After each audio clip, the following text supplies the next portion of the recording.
everyone. Welcome to a new episode of the Waking Up with Plants podcast. And in this episode, we're circle talking again. So we had inner hike with Rosemary, shepherd spurs, and Violet. And like last time, after 3 herbs and 3 questions and themes we traveled through, it's time to take a break again. Which wasn't designed up front by me consciously anyway, but it seems to be the way the plants work, and it feels natural as well to take a break, look back, and also to see if the plants want to share something else, especially because now they form a complex of energies. And I have that infusion with me in a tea. Curious to see what it tastes like. What I feel about today's episode is we're ending this theme of beginnings that, looking back, has also really been about change and transformation. It's funny because I'm sitting with the plants already and they immediately correct me, like it's not that this theme is ended and we step into something completely new. They show it like we're building on the previous topic, so there's a new layer of soil being formed upon the one that is beneath, but those themes will permeate through the surface still. What is special about this circle talk, as I've called it, is the plants show me a landscape where we gather to sit down, and they always emphasize that it may be an energetical place, but it is in fact a very real place that they're sharing, a real place for us to meet. So where we're having our tea break from our hike today is alongside this river bank, or it's more of a stream. It's not as big as a river. I thought we were gonna sit around a fire, but we are not. We're not even sitting in a circle, so they're showing it as we're sitting alongside this river with our feet in the water, or they invite you to get your shoes off, get your socks off, and at least my feet look quite worn from the inner hikes that we've been through, and to stick your feet in the fresh water of the river and enjoy that feeling.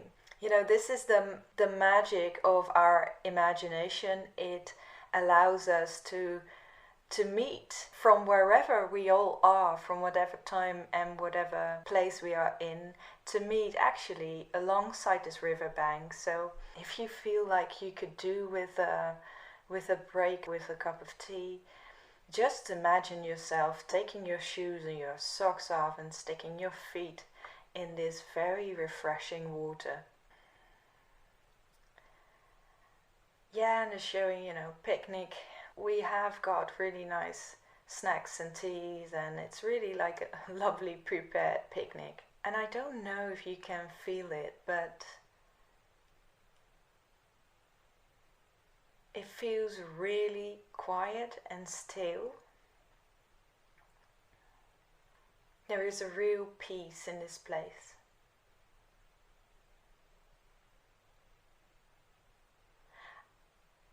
And it's curious because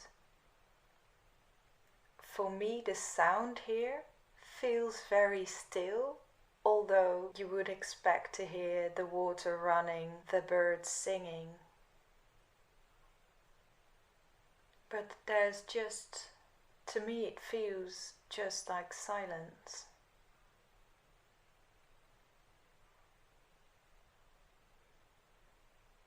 Okay, so the plants say you're listening to the energetics of this place, and because the energies are very much in coherence with each other, there's no chaotic noise here that you're used to. The energies of this place are in alignment with each other. So to the body, to the mind, this feels like stillness.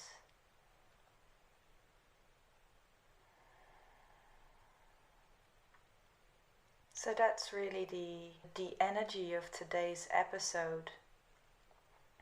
At least the opening we're starting with. So more than the words that will be shared here, it's really about this coming into peace and allowing yourself a break from whatever you were walking with.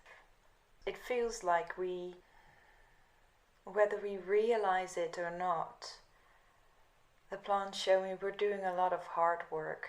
Hard, not specifically difficult. Yeah, it can be difficult as well, but I mean the hard. We're doing a lot of hard work and feeling what we're feeling, navigating whatever we're navigating, and that takes energy, especially amongst all the noise. And so they're offering this sanctuary place for us where we can rest with our feet in the water and let it cleanse anything out of our system that isn't in coherence with this lovely peace, this rejuvenative stillness. The system needs this, they say. A stop, a place where there is no input.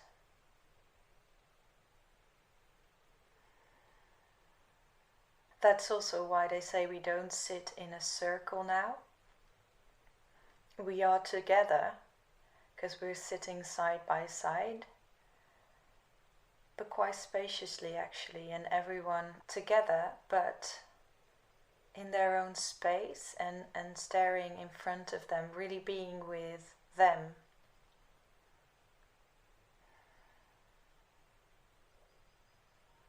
This has a beautiful quality to it.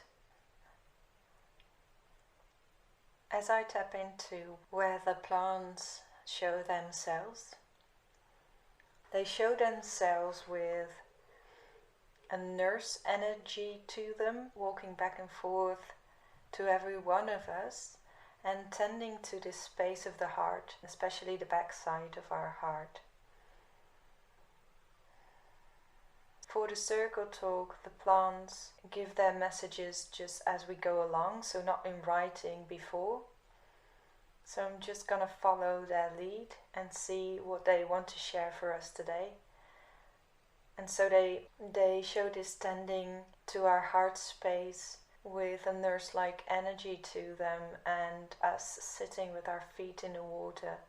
They want to speak about us being feeling beings. The humans are designed to navigate their reality through feeling.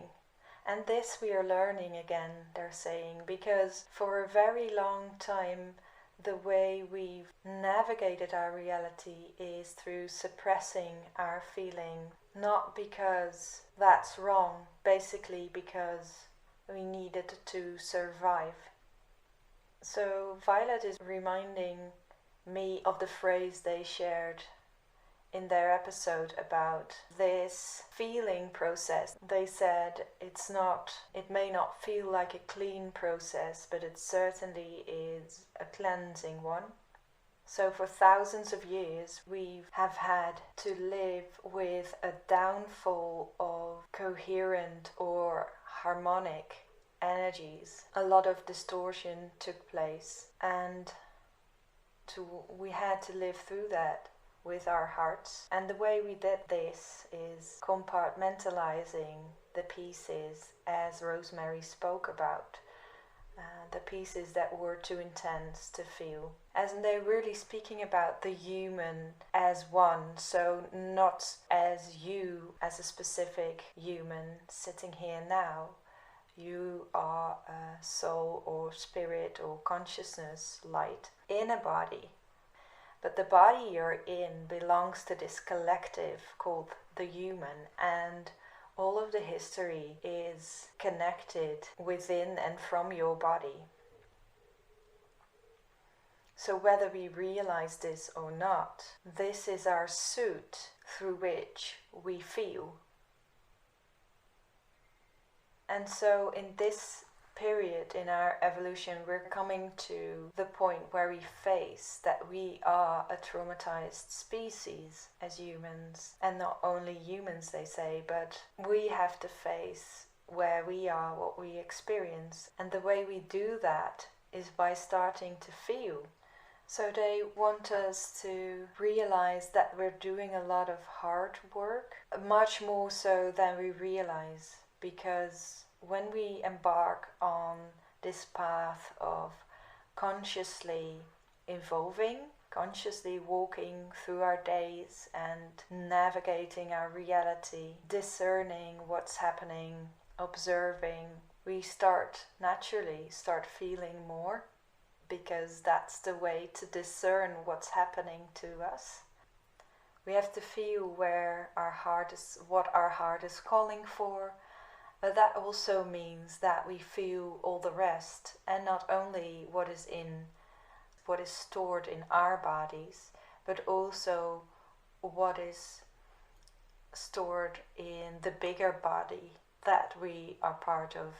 And that's just a courageous act, they say, cœur being the French word for heart. It's interesting because as I'm recording this, I have had to pause because there keeps coming noise of my environment that is disturbing this recording.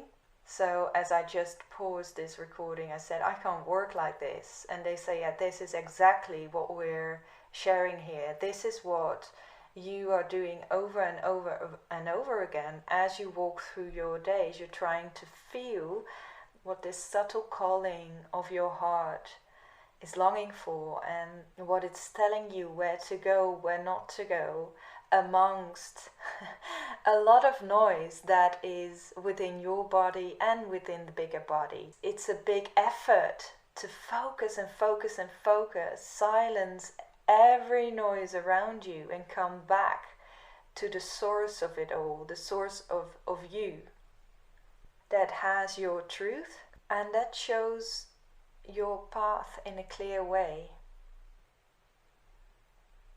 And that's why in this episode they're bringing us to this place of a sanctuary place basically and they're tending to our hearts.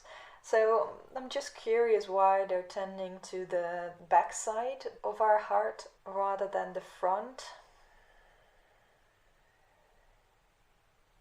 I don't know if it's specific for now, but they're showing this very lively vapor of the stream, like mist, damp of water, cleaning our hearts from the front, going through our hearts to the back. And so all the debris is coming out at the back of our hearts, where they're sort of entangling things that are stuck like hooks. And this is really linked to the harshness of the world. So they say as you start following your heart more, your authentic self, vulnerably, you start feeling more, but that also means you start meeting the harshness of the world. And so these hooks, now we're starting to feel them more and more. Starting to feel more and more like plants, they say. And like the elemental world that has always felt this. And I'm asking them what they mean by this harshness. And they say it's an insensitivity that has grown from compartmentalizing feelings that were too much throughout our history of humanity.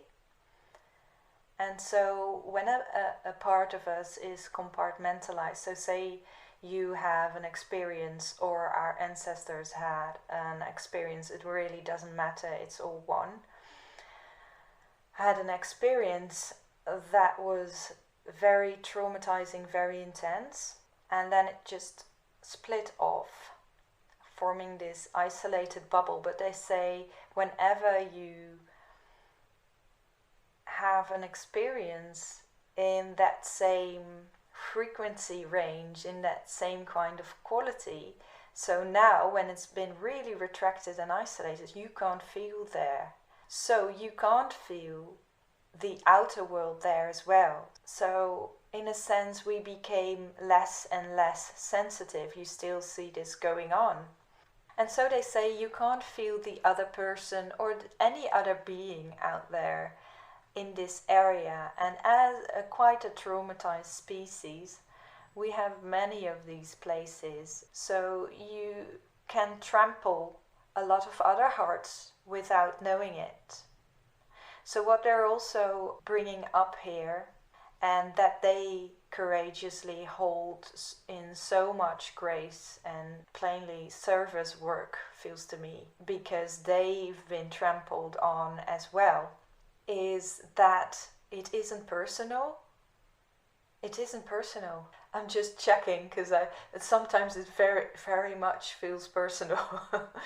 And it can be directed, they say, but in the end it is never personal. Not to say that you need to agree with it or not put up boundaries, but another body is not feeling there. And so coming back to ourselves, it's also meeting that we have areas where we don't feel, and we as well step on hearts of other beings. So how does that touch you? Because as we open up to this fact, that can be very, it's hard to feel hardships, but it's even harder to be compassionate with the parts of you that have, even when it's not intentional, have participated in. They're showing it as a recycling of pain energy, basically. Not feeling, and then somebody's getting hurt and they're not feeling, and they're inflicting that energy again on somebody else, and it's just a whole load of recycling energies. So make sure you keep breathing as you listen to this, and you notice your breathing stopping. Especially let it pass through your heart space.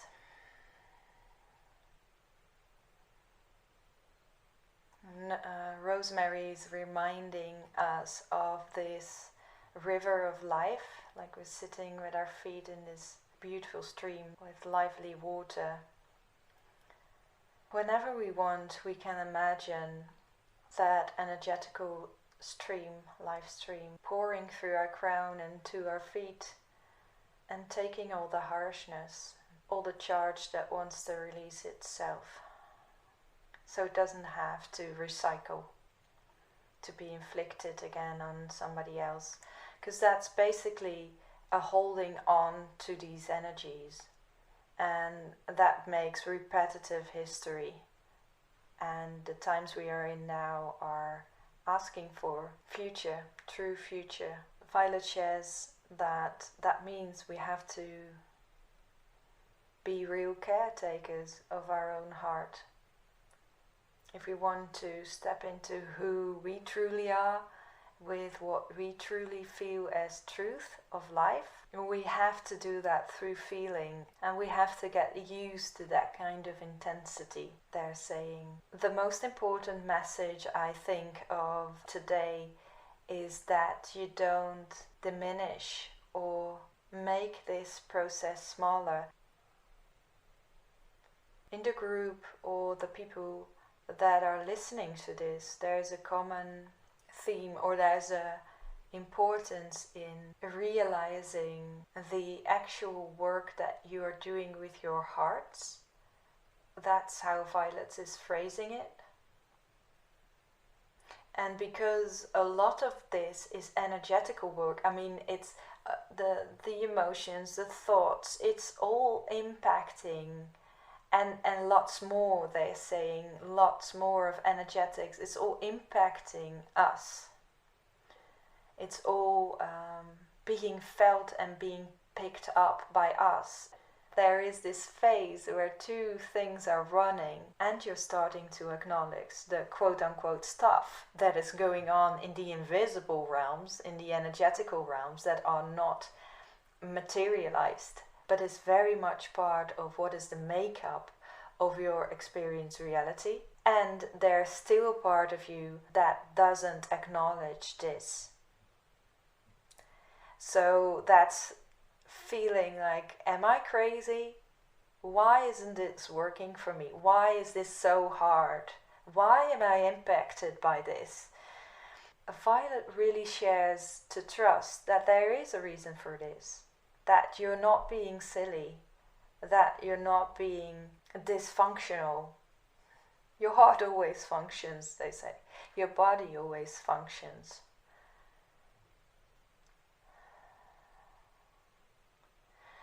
So this is also, I feel, speaking to what Violet shared in their message. In order to open ourselves up to bigger solutions, to what is possible, we also start meeting the size, scale of what was actually not working in our lives. Think of it as a top of an iceberg. This is the process we're going through. We actually start noticing, oh whoa, there was a whole lot in our unconscious. And as we start clearing the top, the iceberg that was under it pushes itself up and more it gets visible. So this is also a process of meeting how much life we were actually missing and we are actually still missing.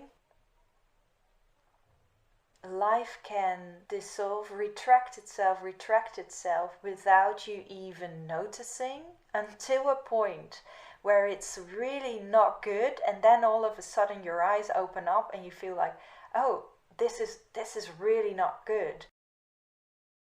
I can feel this the most clearly whenever I've had a lovely experience in nature, where I've been really immersed in nature and lost track of clock time and really have come back to simpleness, the simple act of living, I want to say, where you feel alive without any effort, where it clicks deeply like, yes, this is potential of life, this is how it's supposed to be. And then coming back to the city where I live, and in the beginning being able to track the difference and to sort of grieve that transition, but also to remain in contact with nature here in the city. And then there's this period where you feel like you're doing all right, but little by little life starts to become more mental, I guess, and less body and less heart. And whenever there's a time that I come back to nature then again, it's only then that I realize what I lost. And this can happen very quickly. This can happen within 1 week. Quite confronting to come back to this place of liveliness, because you also have to meet what you actually lost. And I think this is what the plants are, this is what the plants are speaking to, and what they're honoring in the space today. So they say it's actually, this is what you're doing as a collective meeting, coming to realize and coming to meet what you've actually lost. And this is a very beautiful process. The other side of the coin is what is calling us, is this new way available that is so lively, that is truly living, thriving. So Rosemary is sharing to take it with the steps that work for you. You don't need to walk your days feeling contracted. That's not the how of this path. The how of this path is that you can step your steps. There are harder steps for sure, but it's the path of coming back to more this organic way of living that feels much more like flow, like this stream here. So whenever you feel like you struggle a lot, then just stop and see where life is flowing, what is flowing in your days, where you find joy, where you find beauty, where you find kindness, and align with that. That's your heart nourishment. So Shepherd Spurs is sharing their sort of ending message with turning our focus towards the importance of our intention. So our intention is, how they show it is what we type into our GPS of our heart compass. And whether we believe this or not, this is super powerful, and your life is and your reality is aligning to that intention. There's this piece they wanted to share in the energetics of what is happening to us when we start to align with something we want in our lives. They say, be aware that when you start to make these steps, then there can be this experience of all of a sudden mist appearing. Mist being you start to do anything but making those steps, because it feels like your motivation just dissipated. And this is really speaking about the actual moment when you start taking these actions towards these plans. What happens then? You have to walk through these mists. They really say this takes focus, this takes determination, and you can't sugarcoat that phase. Obviously, you can call in all the help, but when it comes down to it, it's also about you meeting yourself in the moment and have to decide whether you want to walk in the mist. So walk through this phase where you can't necessarily feel where you're going anymore. You only know you have your intention, and where you they really say where you solely rely on your heart as a compass. You just have to keep making the actual steps.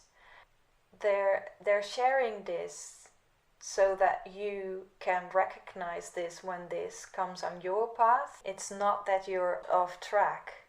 It's all part of that walk. And the mist will clear. But today is really about honoring that path. They say keep coming back to that intention of what you want to manifest in your life. Keep coming back to it and don't give up on it because you experience resistances or noise or whatever debris or charge might be releasing. Keep coming back to what you really want to manifest, because it's all possible. It's all possible. So be gentle to yourself when you feel like it's a lot. Create a lovely sanctuary place for yourself on whatever level. They say you can always come back to this lovely stream and stick your tired feet in the water. You want refreshments when you want help with clearing your heart space. I'm thanking these plants for being present with us here in this place and for sharing all their messages. And just take in this, for a last moment, this lovely silence here.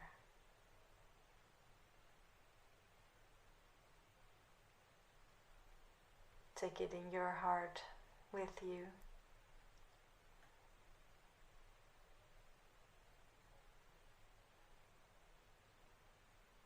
I thank you for listening and for meeting up here. If there are questions bubbling up around your relationship with time, in the coming week I will put a post up on Instagram and Facebook about this, and if you have any questions that you want the plants to address, to speak on, enter your question there. I hope you have enjoyed our time today. It certainly has filled my cup. By the way, the tea of the 3 herbs, it's quite lovely. I wouldn't choose those 3 plants to go together in a tea, but they're wonderful. Tea is for me always the way to come back to simplicity and to a moment of pause. So I will leave you with that. Much love and goodbye for now.